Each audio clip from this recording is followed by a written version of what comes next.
I'm Mark Bixler, and here we are on With God All's Possible Internet Radio, and being joined here on Hear It Now by Curt Lindsley. And Curt is joining us through a Zoom conference. And I tell you what, Curt, I'd never heard of Zoom until we went into the stay-at-home orders or stay-in-place orders, whatever each state calls it. And then I started had to attend some meetings in Zoom conference rooms. And I thought, this might be a great thing for what I do, because with trying to do some of these interviews with Hear It Now, because simply we can talk to people all over the country, and for that matter, all over the world. And so from that aspect, it's been a great thing, and I can honestly say, definitely, we probably wouldn't be talking to you if it wouldn't be for a Zoom conference room. And I wish I would have saw in advance that God would have given me some knowledge about Zoom, because I probably would have bought some stock. Yeah, it has become very popular. I've been on a number of Zoom calls the last couple months, and it seems like it's one of the hot vehicles that a lot of companies and groups are using to stay connected. So, and anyway, I'm very grateful for the invitation to be on your show tonight, and thank you for this technology. Well, as we said, we're talking with Curt Lindsley, and he is in Huntsville, Alabama.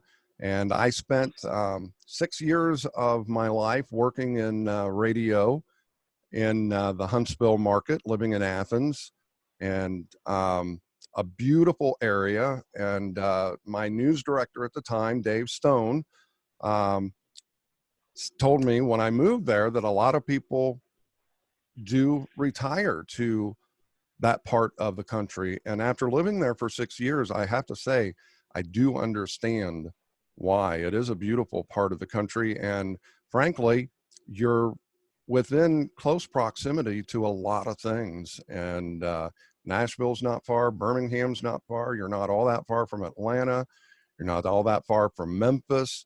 If you fly down to Mobile or to New Orleans, it's a couple hours flight. Driving wise, it's 6 or 7 hours, so it's not a lot of travel time to get places from the Huntsville area. And there's a lot to do in the North Alabama area, but that's not what we're here to talk about. And Curt, we want to talk about a couple things. One, you are a part of Celebrate Recovery. Your church, the Net, is the sponsor for your local Celebrate Recovery. But the main topic we want to talk about is the Best Life Recovery Residences. But before we do that, tell us a little bit about yourself and what led you up to where you are now. All right. Well, thank you. Well, I previously served in pastoral ministry for a number of years. I'm a Seattle native. And back in actually the late 90s, I planted a church that I pastored for about 8 years. And we actually used the purpose-driven church model, which was originated by Rick Warren, the pastor at Saddleback Church, as a means of kind of a plan to reach people in our community that weren't part of a church family and try to connect with unchurched people. And it was through the Purpose-Driven Church conferences that I first learned about Celebrate Recovery. I had the opportunity back in either 2000 or 2001. I attended an annual Celebrate Recovery conference that took place in Southern California at Saddleback. And I heard all of these stories of how people really from all different walks of life, all different kinds of issues that people were struggling with, of how they found recovery, of how their lives had changed through the ministry of Celebrate Recovery. and God really kind of lit a fire under my heart for that. Personally, in my own family, I've had a number of people that have dealt with struggles with alcohol and drug abuse. But and Celebrate Recovery has helped so many people that have dealt with that issue. But it really helps people with any kind of an issue, a hurt, habit, or hang-up that they might be dealing with in life. They can find help and healing and the encouragement to move forward through working through the process of Celebrate Recovery. And so that was kind of my intro exposure to it, and it's been really a passion of mine since I've moved here to Alabama. I've been a part of a couple Celebrate Recovery groups. I've helped to launch 2 different Celebrate Recovery ministries, and it's such a rewarding thing to be a part of, to see people's lives change as they learn to put their trust in Christ. It's very much a Christ-centered recovery program.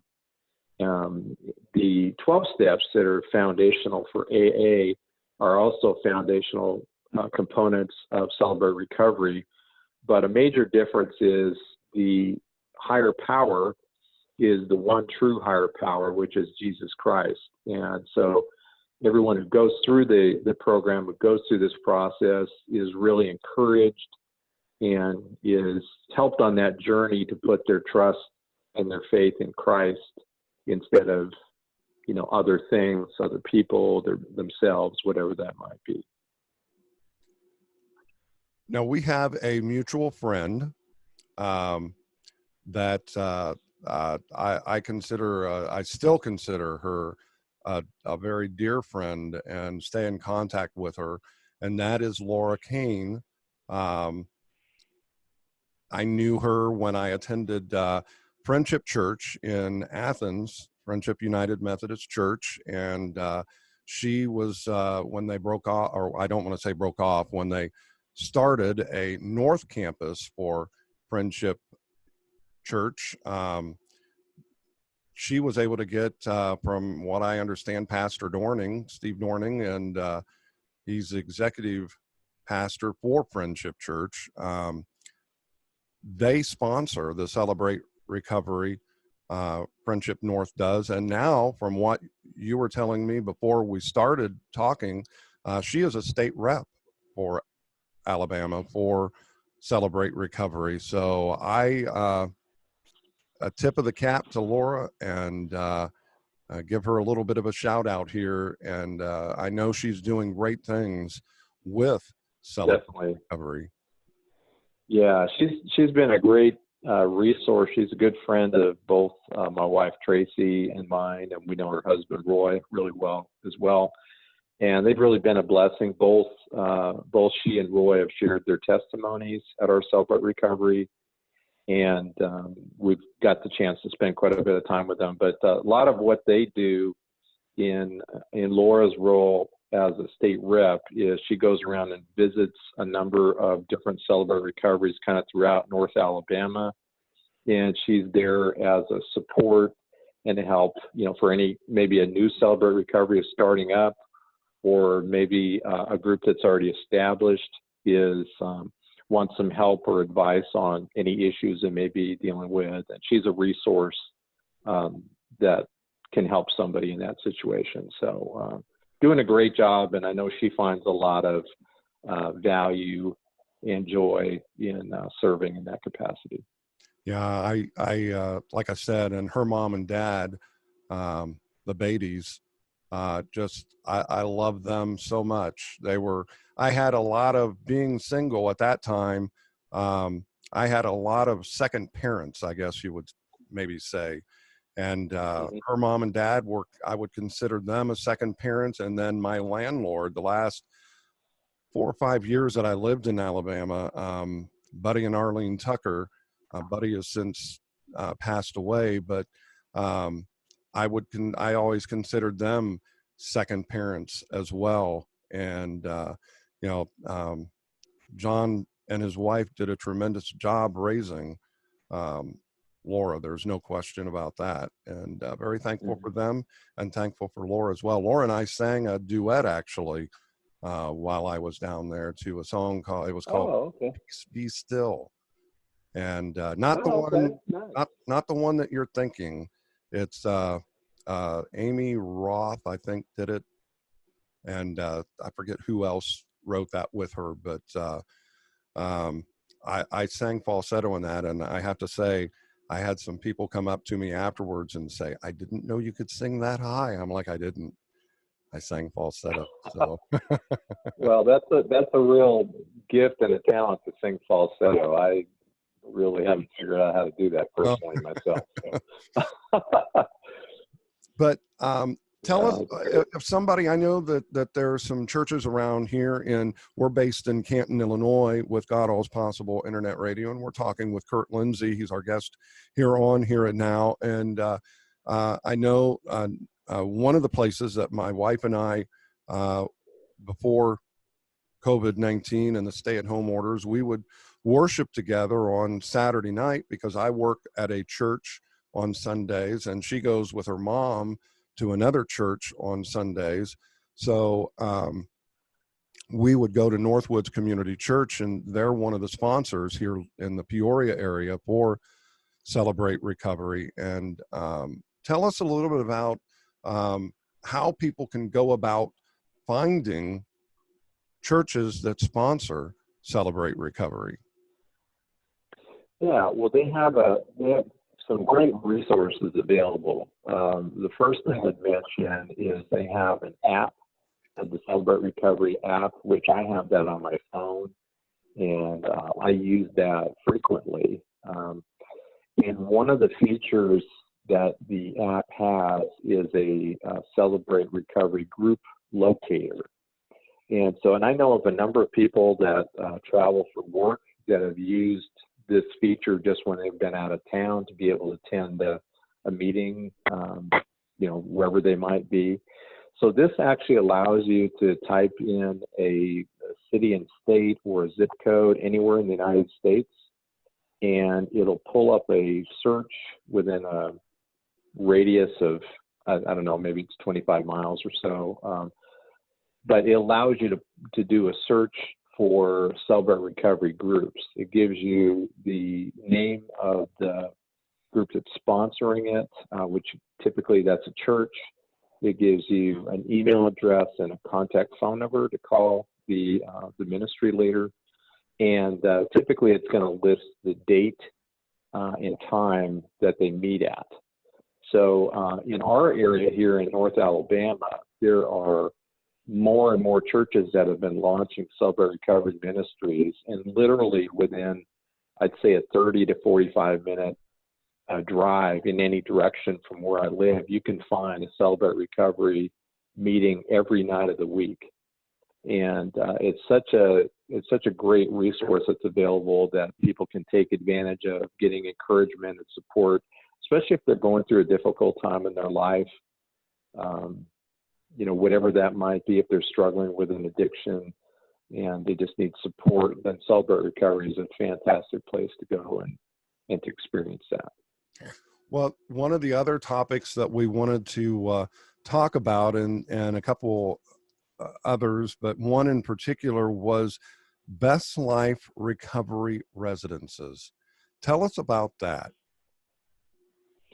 Yeah, well, I had founded a nonprofit group, part of my background also since 2004. I've been involved in nonprofit work related to the fight against domestic violence. That goes back to my time back in Seattle, and that's been a passion of mine. And I've been involved in some different nonprofits for that, including one that I founded called Go Purple USA, that works on some national campaigns to engage communities to take a stand against domestic violence. Well, one of the I'm still actively involved in that. One of the areas of passion that both my wife and I had, because of our interest in Celebrate Recovery and being able to see the life change that happens, and and really recognizing that there wasn't enough resources here in our community, was to launch a women's recovery residence. There's really very little like that in the greater North Alabama area. And so we launched a division of the Go Purple USA nonprofit. We launched this organization called Best Life Recovery Residences. And we just had our 1-year anniversary of our first home that we opened. So we have a peer and family support specialist. Her name is Stephanie, and she's the house manager. And she's had experience before we launched this of managing 3 other women's recovery residences previously. We've adopted the standards of the National Affiliation of Recovery Residences, which is a national organization that has a lot of best practices and standards, and they have a certification process in a number of states around the United States. We wanted to follow best practices for this recovery residence. But basically, the gist of this is providing a home for women that are in recovery for drug and alcohol addiction. Many of the women that come to us are women that have just completed an inpatient treatment facility, a treatment stay. We've had sometimes people will come to us that have been in jail. And our house is really looking for women that are serious about changing their life. It's a structured home environment, so there's accountability. They're required to go to at least 6 meetings per week, and that would consist of could be like AA meetings, Narcotics Anonymous meetings, Celebrate Recovery would be another option. And so they also would work on finding a job if they didn't have one, and basically they're living a recovery lifestyle. Everyone in the house supports each other, and they're working on this recovery journey together. We really made it a focal point for our home because sometimes recovery residences don't have the best reputation of being a desirable place to live. And we wanted to go about this in a way that would be a place that women would be proud to call home, that would be encouraging and uplifting.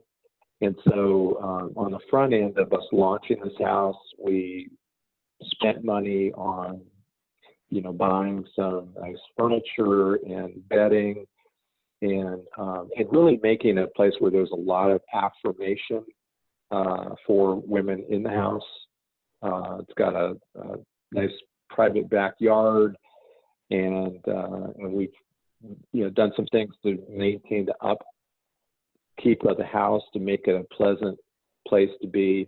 But it's really a great environment where the women are helping to support each other. They're actively involved in doing activities together as a group, volunteering for community service. And we've had a front row seat of being able to see a number of women dramatically change their lives by being a part of this. And it's just been so rewarding for us to be a part of this. And we're really excited and looking forward to launching additional residences. That's kind of the gist of how that came to be. Well, and you mentioned something you said, and I don't know exactly what it was, but it did kind of. We have a crisis service here called Fulton Mason Crisis Service that deals with domestic violence, and I'm good friends with the former director and the current director, and I've told both of them, and this is more of with the domestic violence side. I've told both of them, I said, I wish God would bless me that I could put together buy some property, put together a gated community and build some homes that women could go to, and men for that matter. But, they could go to places that they could get out of that environment. And but something you said made me think, instead of building separate homes, maybe build a couple, to start with, one where there would be multiple rooms, kind of you could, if you wanted to, maybe break it off into like a you'd have one kitchen area, but you would break it off to where if they had children that they needed to bring with them, they could have separate living quarters per se, but the same kitchen, and they would be able to support each other. And I kind of like that concept, and it would be kind of drawing upon what you all have done with this particular home, but more what you've done is dealing with those who have what's the word I'm looking for? And you said it. Drug addictions. Yeah. Drug and alcohol addiction. Yeah. But more for the domestic side. But yeah, there's a big need for that. So, and actually one of the main reasons why I got involved in the fight against domestic violence was I was in the early 2000s, I was serving on the Covington Youth and Family Services Commission, which is a suburb of Seattle. And we were evaluating grant applications from a number of different nonprofits that were applying for grant money from the city. And the commission that I was on, we were responsible for having them submit the applications to us, make a presentation to our commission. We would go out and make site visits, and then we decided how to divvy up this pot of money. And 3 of the nonprofits that we chose to fund were domestic violence related. There was the local shelter, there was a crisis line, and there was a advocacy resource center that helped provide advocacy support if a woman was going to court, to help provide some help with that. But it really just, we did a deep dive into these issues. And the thing that was really a catalyst for me getting involved in this is just hearing these stories of how many people are affected by this. This is literally an epidemic problem. When you consider nationally, 1 out of 4 women and 1 out of 7 men at some point in time in their life are going to experience domestic violence. That is just a staggering number to think about. You're talking about millions and millions of people. And it's something that becomes personal for all of us, because just statistically, we may not know specifically who may be going through that, but every single one of us, every one of your listeners is going to know a number of people that either have experienced this or will. But the thing that really broke my heart, and this kind of goes back to what you were talking about, is the vast majority of women that needed shelter space, there just wasn't enough space for them. There wasn't enough any place for them to go. And so in 2004, I co-founded the Covington Domestic Violence Task Force, and to work on issues in our community. And one of those issues was to raise funds to help provide for bed nights, which is the term that they use, which is to provide some money to help, in this case, provide like a hotel room, because there wasn't any shelter space available. But that's been one of the main issues on my heart, just like you shared, about that there's such a big need for more and more shelters. And particularly in different parts of the country, they're way underserved on the number of shelters that are available. And if there can be more shelters operated in an environment that is affirming and really helping people to take the steps they need to move forward with their lives, then I think that would be such a beautiful thing. And that's really a part of my passion for this cause is seeing more and more people get the help and the support and the encouragement that they need to move forward with their lives. Well, and I think having for lack of a better word, a house mom, in addition to having,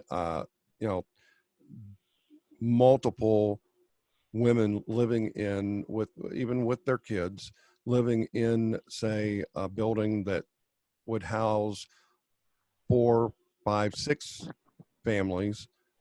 They could support each other, but you would have that house mom that would be there, that would have the training that they could help deal with some issues that maybe they're going through. And I think it was the fact that you had somebody that was in the home that kind of made me change gears on my thought process for my conversations that I've had with both directors of our crisis service here. Yeah, and I think finding strategic ways to do this, like I here in the Huntsville area, I'm serving as the president of the board of directors this year for Crisis Services in North Alabama, and they're the largest nonprofit that provides support for people that are experiencing domestic violence. They operate a crisis line. They handle forensic nursing and things like that as well. But they operate a couple shelters, and they incorporate the same concept you're talking about of having where they can allow family to be with them under the if it meets certain criteria. But the same thing we talked about earlier is applicable here. There's just they operate a couple shelters, and there's really a need for more and more of places like that would be, for women to have a place to go in particular, because again, statistically, it's more affects women more often than it does men. Yes, it does. Now, going back to the Best Life Recovery Residences, now it's based in Huntsville, but is it open? Is it just the residents of Alabama, or can people from other states apply? Yeah, people from other states can apply. Matter of fact, we've had people from Tennessee that have at least 2 or 3 people from Tennessee. I think one person from Georgia that have lived in our home. And again, our dream is that we would love to have several recovery residences because this is really, to me, this is just such a beautiful thing to be a part of, because the women that are living here are really intent on changing their life, and they're in a supportive environment that's helping to do it. And so it's not a situation where it's just somebody looking for housing, or trying to find an inexpensive rent or something. We have a screening process on the front end, and we're really looking for women that are committed to going to meetings, to working the steps, to doing their recovery, to talking to their sponsor, and just having that kind of a positive culture has really been life transformative for so many women. So we are not going to restrict where people are coming from. In fact, a lot of times it can be the ideal for a woman to participate in a recovery residence that's not in her hometown, just because of a lot of times there's negative influences where maybe they lived prior where they grew up, and to go back there is not going to be the wisest decision for them. So a lot of times if they can go to a different place, they can get a fresh start and kind of a new start on life, and really kind of taking a holistic view of just dealing with the different aspects of their life that they need to. again, we recover, and the women that are part of our program have been actively attending Celebrate Recovery. And so they're learning about those principles we talked about in Celebrate Recovery, about trusting Christ as a higher power, and really just learning to turn over all of the cares and issues that we have in life, and just what can happen when we put our faith in God and we really make Him the Lord of our life. And it's just a wonderful thing to be a part of that and to see that. Now, if somebody wants to learn more about this, where can they go? All right. Well, we have social media pages for on Facebook, Instagram, and Twitter for Best Life Recovery Residences, and we also have, they can find those fairly easily just by doing a search for that. Also, bestliferecovery.org is our primary website, and that's got quite a bit of information on there. Our Facebook page is a really good resource because we share a lot of photos there of different activities and events that the women in our house have taken part in. And so it really gives a great feel for what it's like. And it also shows photos of, what the house looks like. And so that's a really great way for people to get a kind of a sense of what's involved with it. We also have our parent nonprofit, Go Purple USA, with gopurpleusa.org, and then of course we've got our social media pages for Go Purple USA. One of the things that Go Purple USA sponsors, I was mentioning to you about that I've been involved in a couple of national campaigns related to domestic violence awareness. One of the events that we sponsor is called Go Purple Day, and this happens on October 1st each year. We encourage people to wear purple on October 1st, and purple is a color that's associated with the cause against domestic violence. It's recognized that way. And October is, for about the last 30 years or so, has been recognized as Domestic Violence Awareness Month. And so what we encourage people to do on October 1st is to wear purple with their friends, their church group, their coworkers, and then take a photo or take a selfie and share it on social media with the hashtag GoPurpleDay. And it's part of a national awareness campaign to raise awareness about domestic violence and bring attention to this issue. And really, a big part of what we try to do through the awareness campaigns is help people find where they can go for resources and help that they need if they're going through domestic violence personally, or if they know others who are, where they can turn to get help to deal with that. That's a big part of what we're about.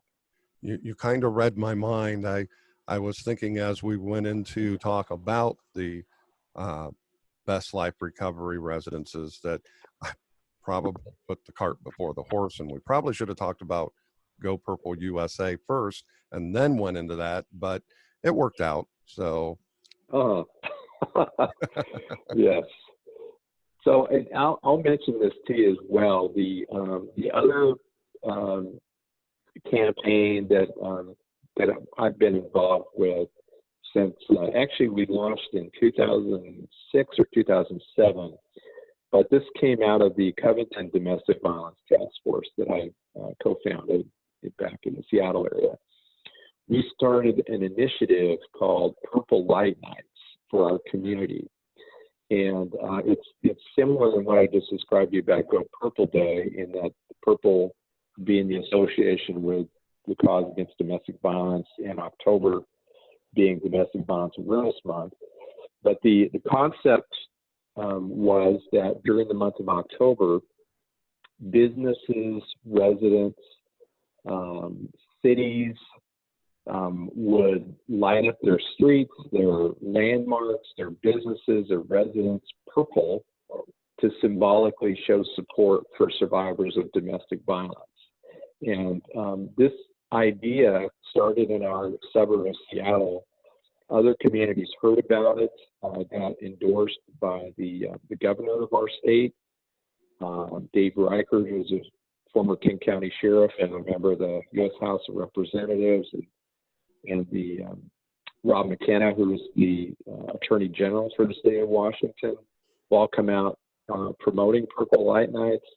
But this actually ended up spreading across the United States and Canada, and as well as to other countries. So this last October, we had official Purple Light Night events in 32 states and several provinces and other countries around the world. And what a number of communities have done through the Purple Light Nights campaigns is, and this is something, for example, Houston, Texas, and Memphis, Tennessee are a couple examples of this, but they held a press conference on October 1st. It lit up prominent landmarks purple in the backdrop, and they just had a press conference about the Purple Light Nights campaign to raise awareness about the issue of domestic violence and talk about where people could go to get help, and really just kind of coming together as a community to take a stand against this cause.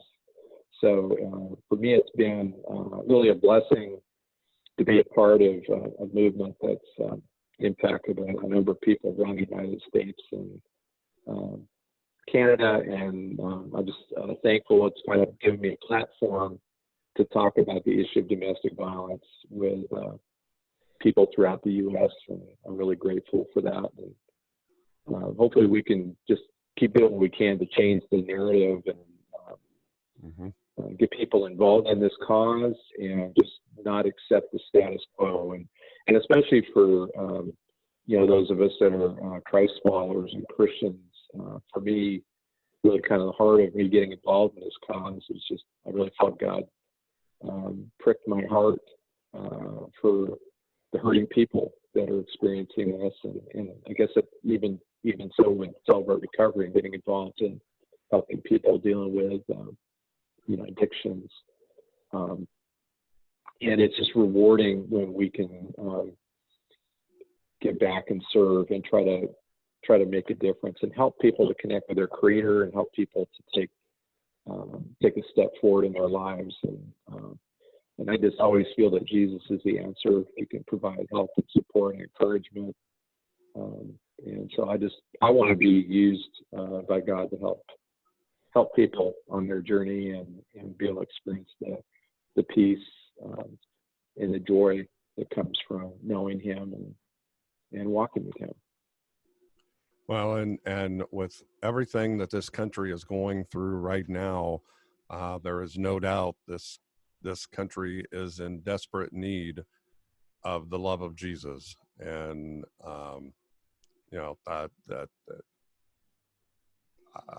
I've been encouraging people right now, and really with what we've been talking about, domestic violence and addictions and everything. Prayer is the answer. Place to begin. Let me put it that way. That may be the better way to phrase that. It's a place to begin. And I tell everybody, pray, and then pray some more. And, exactly. And one of the things we need to pray for is that God shows Himself to these people. And, yes, we do have a race problem in this country, but we also have a heart problem. And I think if we solve the heart problem, we will solve the race problem. And most problems that we have, including domestic violence and addiction. So that's where I stand on that one. But our guest has been Curt Lindsley. Is it Lindsley or Lindsay? I looked at it wrong. Lindsley. Yeah, that's okay. Curt Lindsley, and we've been talking about a lot tonight. today, and we've talked about domestic violence. We've talked about addictions and a whole lot more. So, Curt, we appreciate your taking time and talking with us here today, and we look forward to and as you said, you can find everything we've been talking about here tonight, the Celebrate Recovery, Best Life Recovery, and also Go Purple USA on social media. So feel free to check those things out. And Curt, thank you again for taking time and talking with us here today. Oh, it's been my pleasure. Thank you very much, Mark. I'm Mark Bixler, and this has been Hear It Now.